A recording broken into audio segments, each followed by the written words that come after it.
The Pelicans' pride might be hurting after losing to the league worst Orlando Magic, but does this game really hurt their play-in tournament chances? Plus, Brandon Ingram's out for at least a week with a hamstring strain. We're going to take a look at that and more in today's episode of Locked On Pelicans. Let's go.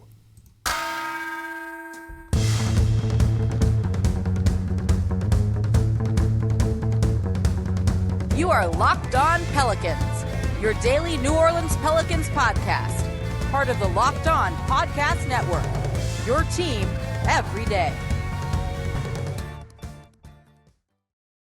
Welcome to another edition of Locked On Pelicans, the daily podcast covering your favorite team, the New Orleans Pelicans and NBA, part of the Locked On Podcast Network, your team every day, available wherever you get your podcasts. I'm your host, Pelicans Insider, credential member of the media, Jake Madison, at NOLA Jake on Twitter, here with y'all on this Thursday. Disappointing loss for the New Orleans Pelicans to the Orlando Magic, 108-102.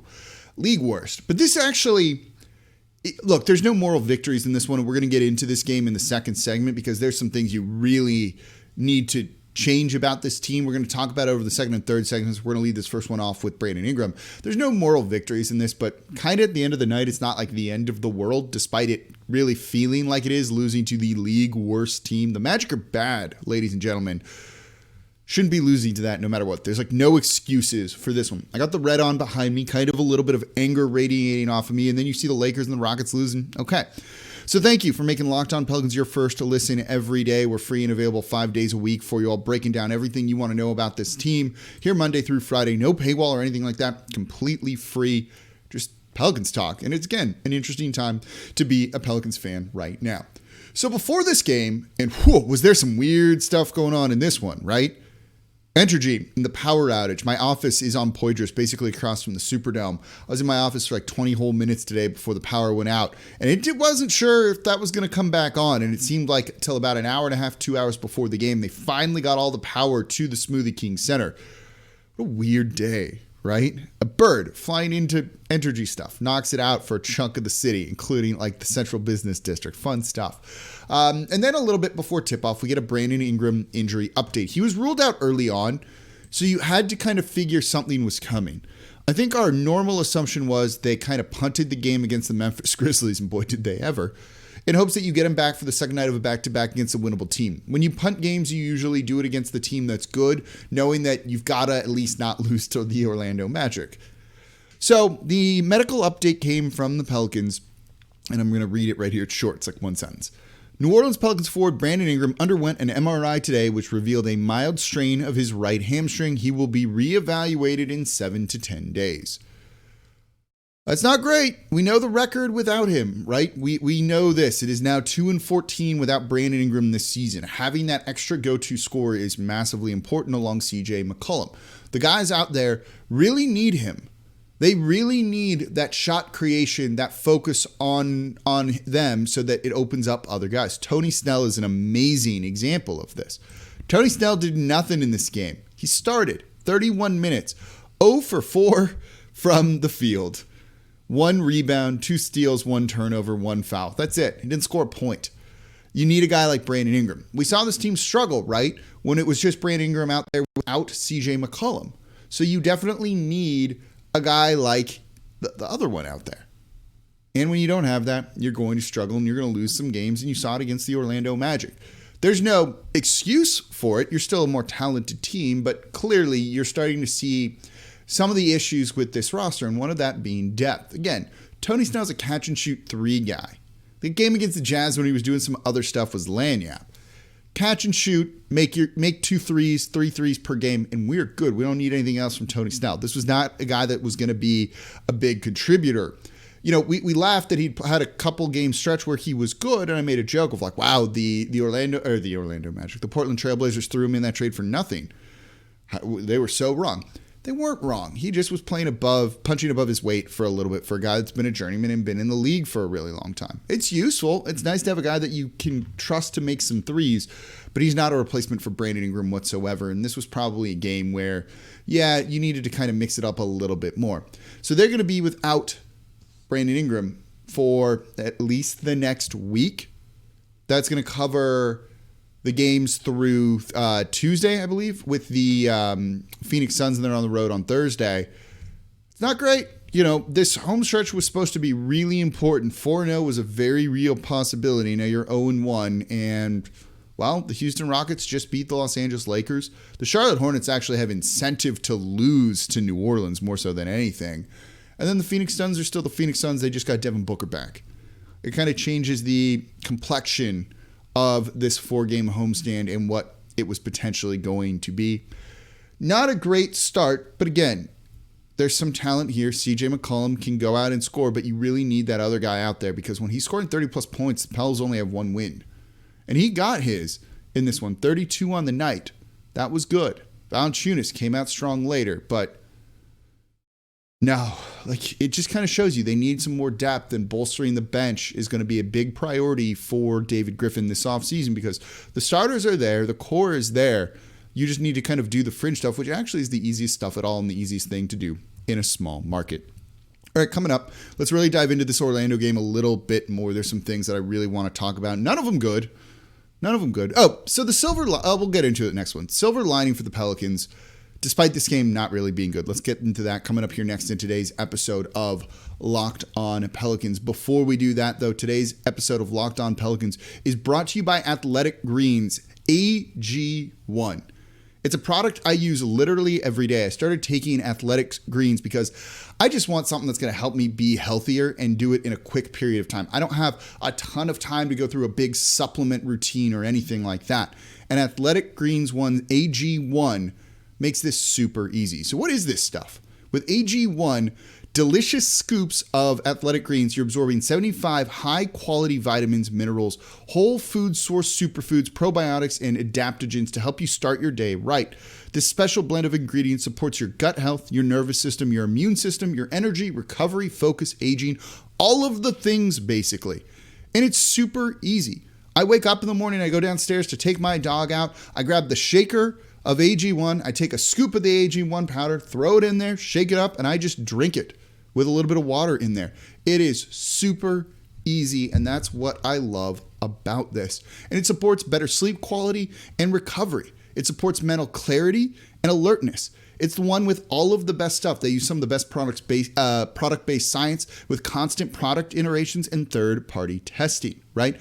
A lot of people take some kind of multivitamin, and it's important to choose one with high-quality ingredients that your body's going to actually absorb, and that is AG1. It's a small habit with big benefits and something you can do every single day to take better care of yourself. And look, it was founded when their founder experienced a ton of gut health issues, and he ended up on a complicated supplement routine to recover. It cost him $100 a day. Athletic Greens AG1, $3 a day. So right now it's time to reclaim your health and arm your immune system with convenient daily nutrition, especially heading into the summer. You don't want your plans wrecked by anything like that. It's just one scoop and a cup of water every day. That's it. No need for a million different pills and supplements to look out for your health. And to make it easy, Athletic Greens is going to give you a free 1-year supply of immune-supporting vitamin D and 5 free travel packs with your first purchase. All you have to do is visit athleticgreens.com/NBA network. Again, that's athleticgreens.com/NBA network to take ownership over your health and pick up the ultimate daily nutritional insurance. Today's episode of Locked On Pelicans is also brought to you by BetOnline.net. It's that time of year again. It's college basketball tournament. It's finally upon us. For all the latest odds, contests, and player props, BetOnline.net is the number one source for all your sports betting needs and info. BetOnline remains the best spot for all of your sports scores, podcasts, and news this season beyond all of the lines that you're looking for. And it's not just basketball. BetOnline is your continued source for all your sports wagering information, including live betting and your favorite Vegas casino games. So head to the website today on your laptop or use your mobile device to learn more about the trends in action over at BetOnline.net. BetOnline, where the game starts. All right, thank you for making Locked On Pelicans your first listen every day. We're free and available 5 days a week. And now for your next listen, check out the Locked On Now podcast, nightly recaps of every NBA game with analysis from our local experts. It's free and available wherever you get your podcasts. After every Pels game, you see me post that video to Twitter. It's like a 1-minute rundown of like what happened, what I thought the big takeaway was. That gets compiled from all of our hosts and put into this show. So all of the games, all of the hosts take, it's like 10 minutes. It's really short. It's a great way to get all the context you need on everything going on around the league. And of course, You can come here to Locked On Pelicans for all that. 108-102 loss to the Orlando Magic. Okay, let's get a little bit mad because so there's some silver linings to this, right? Like the Rockets beat the Lakers. That's good. The Spurs lost too. So New Orleans doesn't really fall in the standings with this loss. It's just disappointing and it pisses us off, hence the red. This is a game they shouldn't have lost, right? There's no moral victory in this for the Pelicans of, oh, we fought hard and, it took Nikola Jokic going nuts to be able to beat us. This is a team you should beat in your sleep. It's a team you should beat in your sleep. I don't care that they don't have Brandon Ingram. I don't care about the record without Brandon Ingram. This was a game that you're favored to win by Vegas by 8.5 points. 8.5, right? This wasn't a close one. This was a game you're supposed to win. You have to take care of business against teams that you're supposed to take care of, at least at this point in the season, right? I kind of like when Antonio Daniels was talking on the broadcast, wasn't at the game last night, saying, well, if you're going to be down by double digits, at least do it when there's 36 minutes left, so you have time to catch up. We're not in the first quarter of the season, though, anymore. You're running out of time to catch up and make sure that you are a solid play-in tournament team. And by dropping this game, it sets you back a little bit with that. You'd like to clinch that as soon as possible. It's probably not going to be until one of the final games of the regular season, if at all. This sets you back and is going to only make the rest of your season harder. The remaining, 18, 19 games, something along those lines. They're running out of time. All of these games matter. And to come out with that just lackadaisical energy that they had, that's not going to work. The Orlando Magic, and I was on Jordy Culotta's show talking about this, are filled with young guys that want to prove they belong in the NBA. They're going to come out and they're going to play hard. And they did, and they outworked New Orleans. After the lackluster display we saw against the Memphis Grizzlies, there was no reason to come out flat like that. None. I don't know if they thought they could just sleepwalk through this game and get the win, but we've been here before. How many times do we say things like that? In multiple seasons. You can't do that. You can't do that. You can still scoreboard watch, standings watch, and you're like, all right, it's not the end of the world, but it's not good. This was not good. You had a chance to really start to put some separation there, to improve even more so by just beating a bad team. And you don't do that. Willie Green's got to get these guys up and ready to play, right? You need a better game plan at times. Why didn't they go more through Jonas Valanciunas, who really struggled? He wasn't aggressive for the first half. He finished with a good game. Finished with 30 points on the night, right? 30 points, 15 rebounds, along with 2 steals, 3 assists, and 2 blocks. And he was a perfect 8 of 8 from the free throw line. Where was that in the first half when he didn't bring it whatsoever? You do that, how does this game change? Probably big time. Valanciunas was 2 of 10 in the first half for 4 total points. Did grab 11 rebounds, though. Consistency. Come out and just be the better team. And when he decided he wanted to be, they had no answer for him. 26 points in the second half. This was a game that was very, very winnable, but some rotation decisions, right? Does Tony Snell need to be playing 31 minutes in this? Probably not. Trey Murphy wasn't much better, but you at least saw him, and you saw the rotation kind of get touched on early, but you can't do some of this. Again, part of it is roster limitation, right? Devontae Graham's not going to ever be a good defender, so when he's not making his shots, and he was 3 of 11 in this one, they're going to struggle. So some of it, like that, you're willing to excuse a little bit. But overall, the Orlando Magic, they have 50 losses going into this game. 50. They were the worst record in the NBA. 16-50. They didn't even play their starters in the fourth quarter, trying to lose this game, it seemed like, right? And New Orleans couldn't take advantage of that. It's disappointing. Again, you didn't really fall in the standings. That's okay. But it's not what you wanted, and this hurts you and just kind of makes your life harder. That stuff, the effort and all of that, absolutely has to change. You can't afford to do this on Friday against the Charlotte Hornets or Sunday against the Houston Rockets. You will lose. That stuff needs to be eliminated from this team for the remainder of this regular season if they want to get into the play-in tournament. That's on Willie Green. That's on the players and their mentality. That's not a scheme thing. That is something that you totally can control. Sometimes other teams are going to get hot and make shots, right? Terrence Ross couldn't freaking miss in this game, it felt like, for a stretch. You don't control some of that. This is one thing you control, and you absolutely need to own that going forward if you want to be a play-in tournament team. All right, coming up, though, something else they need to fix, and that's on the defensive side of the ball. Please, let's break it all down. Coming up here next in today's episode of Locked On Pelicans. Before we get to that, though, today's episode of Locked On Pelicans brought to you by RockAuto.com. Look, we're about to get really good weather, which means it's time to get in your car and kind of cruise around, windows down, feeling good. You want your ride running well. RockAuto.com is going to be the best way to do that. Don't go to a chain store. They're not going to have the parts you need, or they're not going to have parts that are really going to fit your car. And you're going to have to pay whatever price they basically demand because you're a captured audience there, and they're only going to have one part and they can charge whatever they want for it. You got options. You get them over at rockauto.com, so save time and money when using rockauto.com. I work on all of my cars. I need to replace a radiator in a 1976 Corvette. I'm going to order it off rockauto.com because it's cheaper than anywhere else. So don't choose to spend 30, 50, even 100% more for the same parts from a chain store or a car dealership. And rockauto.com is a family business serving do-it-yourselfers for over 20 years. And rockauto.com's prices are reliably low for every customer. They have everything you could need. Brake parts, tail lamps, motor oil, new carpet to refresh your ride. You got a date? Make it look nice, right? You can do all of that and order those parts over at rockauto.com. So go explore their easy-to-use website, and it really is easy to find the solution to your auto parts needs. Go to rockauto.com right now, see all the parts available for your car or truck, right? Locked On in there. How did you hear about us box so they know we sent you? Amazing selection, reliably low prices, all the parts your car will ever need. Visit rockauto.com.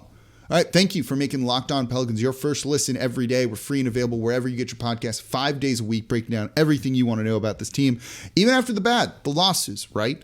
Let's talk about it. It's on your mind. That's what we're doing here Monday through Friday. No one else coming to you like this. Please subscribe wherever you get your podcast. Tell a friend about the show as well. Clue them into Locked On Pelicans, and leave a 5-star review with a comment wherever you get your podcast. That helps and keeps this free for you all more than you could possibly know. So if you've ever wanted help, it takes all like 30 seconds to do. So we're talking about the Pelicans' 108-102 loss to the Orlando Magic. Again, no moral victories in this. You should have beaten this team. This shouldn't have been this close. You shouldn't have lost. Like, it's just flat out. And it's because they started slow, and that is all stuff that they can control. Something, though, they really need to work on: defense. I've been beating this drum all week, right? I've got a lot of people coming in my mentions on Twitter being like, Jake, you've been saying all of this stuff. Right. There was a little bit of smoke and mirrors going on with that 4-game winning streak. They were giving up a lot of open looks from three because of bad rotations, because of initial dribble penetration or pick and roll struggles, right? Guy gets down and attacks the basket. They have someone rotate over, takes that away, but that means someone in the corner or behind is out. So they pass it out. So now someone's scrambling to cover the guy on the corner. So they just move the ball to the next guy who's wide open for three. They shoot, and they had been missing. But as things regressed to the mean, right? Teams weren't going to just shoot 30% against the Pelicans over that 4-game stretch. That means those shots are going to start falling. It means the Pelicans are going to start losing. So yeah, they had the best ranked defense for 4 games out of the All-Star break, 3rd since February. It doesn't feel like that was actually where they were. This was a team that seemed like they could start to struggle defensively, and you're really starting to see it come in. So part of it is that, right? The Orlando Magic doubled New Orleans up on 3-point makes, 14-7. Shot 38% from three. It's a pretty decent number. It's not elite, but I mean, it's kind of elite, but it's a good number, right? You've got to get better rotations. Tony Snell's too slow for that. He's not going to do that. You need to start to figure out lineups that really can kind of play on the defensive side of the ball a whole lot more. The other problem that they're giving up when it comes to the defensive side of the ball right now is backdoor cuts. There's zero court awareness. You know, whenever you've played sports, head on a swivel, right? You got to know what's going on around you, court awareness.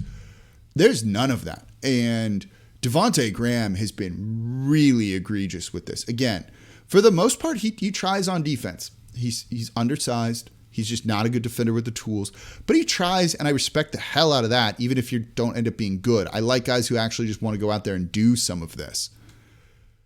He's got no idea what's going on right now. I cannot tell you how many of the guys he was defending just cut back door because he was ball watching or something along those lines. They got a layup and an easy score.